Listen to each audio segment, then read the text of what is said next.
seeing more and more videos on Instagram and TikTok now of people just going off on each other on airplanes. Last week, I saw one where these two dudes got into a fist fight because one guy bought the middle seat. He doesn't like flying next to the window, doesn't like the aisle, so he actually likes the middle seat. So he bought that, and a couple he was traveling with figured, hey, you know what? When we get on the plane, they had the window and they had the aisle. That when we get on the plane, this dude will be cool about changing his seat. Because nobody likes the middle seat. Yeah, so we'll just sit together once we get on there. And this dude's like, nope, I don't like either one of those seats, so I'm staying right here. And the boyfriend got all pissed off, and they got in a fist fight on the plane. Security had to be called in. Jeez. It's happening more and more, man, because people don't understand airport and airplane etiquette. Yeah, and then after this past weekend with the IT outage, when I was watching all like the videos and the pictures surfacing from what was going on at the airport and all the canceled flights and delayed flights, dude, if you were traveling this past weekend, if you were flying this past weekend, I know that had to have been a nightmare. And I mean, Cassie's not here today because her husband is currently stuck in Maryland, and you know somebody's got to watch the kids, right? In New York. Yes.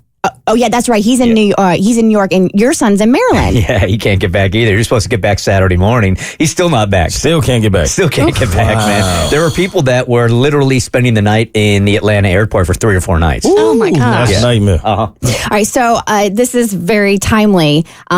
Let's debate some airplane etiquette because a poll was taken, and I want to go run through a list of questions, and I want all of us to weigh in on where we fall in the percentages. So. The first one, can you recline your seat? Yes. Can you? Yes. Should you? Yes. I think you should look who's behind you before you do it. Yeah, just because you can doesn't mean you should. Like someone like me shouldn't be reclining their seat. Someone like Mo, if you need a little extra space, go ahead, recline your seat. I can't I can't sit up in that straight position for 3 hours. No way. I got to recline a little bit. So, can you recline your seat? 88% of people said yes. Hell yeah. If they gave you the ability to recline, you recline. But a third say only on long haul flights and red eyes. So if you're doing a quick flight, if you're doing a quick flight, you can't. But if you're doing something that's longer, you know, transatlantic, international, then yes, you can. Yeah, when I'm on a flight to New York, it's 2 hours and the person in front of me has to lean back into my lap. Like, come on, fam. You see how tall I am, man. That's me. I'm going all the way back. You might as well just scratch my head. Give me a head massage, man. I'm coming right into the lap, dude. I can't stand it, man. All right, so this is one that is so contentious. Does the person in the middle seat get both armrests? They gotta get something. Yeah, right.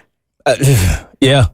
I think you should let them have it. I think so too, because you know that means everybody gets an armrest. The person on the aisle has an armrest. The person at the window has an armrest, and then because if the person on the aisle and the person by the window take both armrests, now the middle person is left with absolutely nothing, and that's not fair.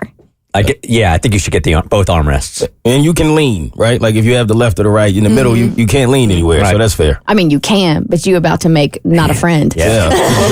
So 57% said no. What? Really? You have to share. If you're in the middle, you have to share your armrest. All right.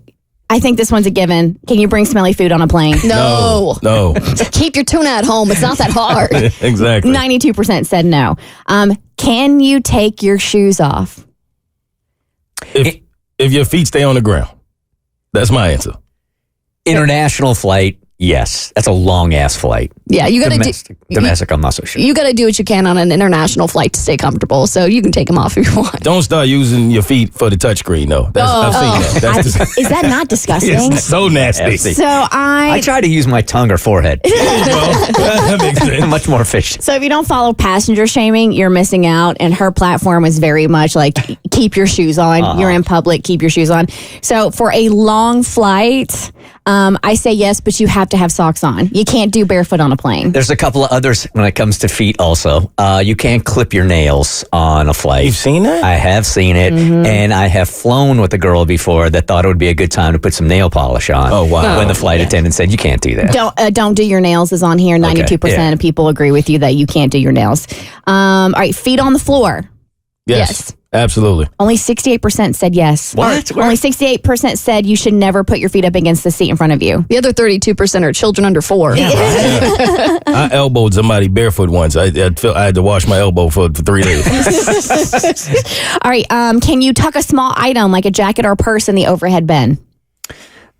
I don't got a problem with this one unless there's just it's getting worse and worse now as more people are using not checking a bag in, but I don't got a problem with that. I don't either. I think there's a way to do it. Like I try to tuck it on top of my bag that's already in there. So I just be polite about it. I don't think it's right if you're taking an entire space, because if I brought my carry-on, there's nowhere for me to put it except for the overhead bin, whereas you can put your jacket literally anywhere. Well, yeah, and I feel like too that's why you have the seat in front of you to put stuff that's underneath. that's where the small items are supposed to go.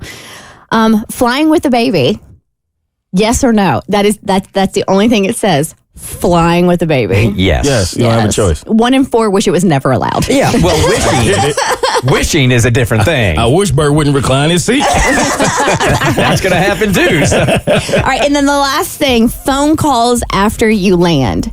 So as soon as you land, you're still in the plane, you're taxiing, and do you think it's okay for people to like go ahead and make like public phone calls? Sure. I mean, you're calling somebody to pick you up or whatever. Yeah, I think that's fine. That doesn't bother me at all. Yeah, I've never thought twice about that. 69% of people thought it was rude. Really? And that you should wait until you are officially off the plane before you have a full-blown No, conversation. the thing that bugs me the most is when people like try to skip their seat aisle in order to get in front of you when the plane lands. That's more annoying. Yeah, that's more annoying than anything else. The Bert Show.